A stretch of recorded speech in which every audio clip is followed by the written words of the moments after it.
Bonjour, dans cette vidéo je vais parler des images distroless de Google. Alors, ces images distroless, ce qu'elles nous permettent, ce que Google nous, disons, promet, c'est que dans notre image de base, il y aura pas de système d'exploitation de base, on peut dire. Par exemple, lorsqu'on crée notre application, on a nos binaires tout. Ce qu'on fait, c'est qu'on part d'une image de base, soit de Ubuntu, de CentOS, ou même si on dit qu'on part par exemple de Golang, derrière, il y a un système d'exploitation. Or, la remarque, c'est que on n'a pas besoin de toutes les librairies du système d'exploitation pour faire tourner notre application. Donc, ces librairies superflues, par exemple, nous créent des vulnérabilités.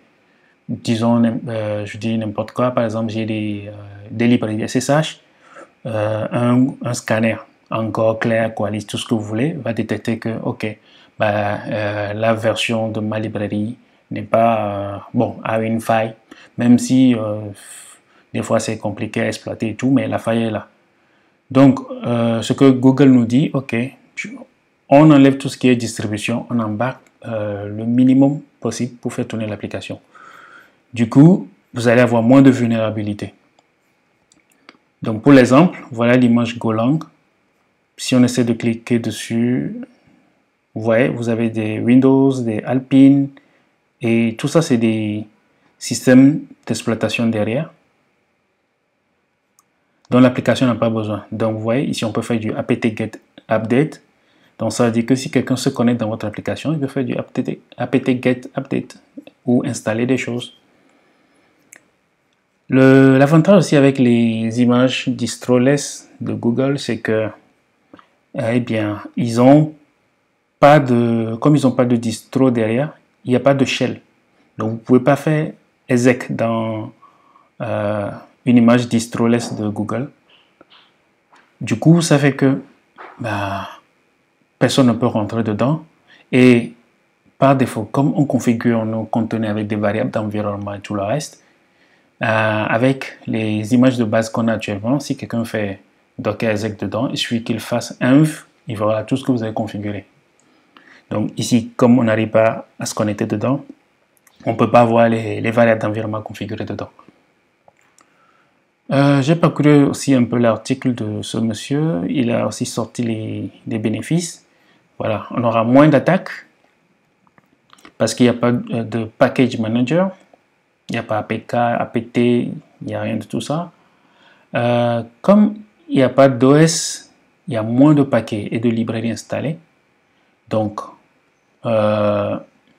les vulnérabilités remontées par les serveurs, des choses comme ça, ils seront pas... il n'y en aura pas. Même s'il y en aura moins, des choses comme ça. Donc, le conteneur ne sera pas modifiable parce qu'on ne peut pas faire du SSH dedans. On ne peut pas avoir aussi les variables configurées parce qu'on ne peut pas se connecter aussi dedans. Et côté network, je ne sais pas vraiment. Alors, ouais, ils utilisent de façon correcte le network et ils utilisent les accès en privilege. Bon, voilà. Donc pour ces images, vous ne pouvez pas installer des paquets dedans, vous ne pouvez rien faire. Donc pour embarquer vos applications, il faudra que vous passez par des multi-stage building. Voilà un exemple ici pour Golang. Vous packagez vos éléments et tout, après vous le copiez dedans, vous le démarrez. C'est fini, on ne peut pas rentrer dedans. Voilà tout ce qui est disponible comme distroless que vous pouvez utiliser pour vos images, vos applications. Et quand vous regardez un peu l'image de base,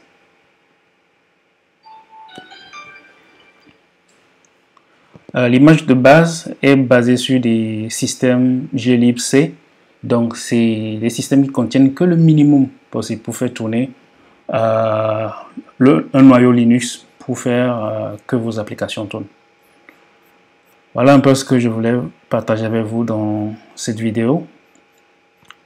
Euh, pour minimiser les erreurs, les failles de sécurité, tout ça dans vos images.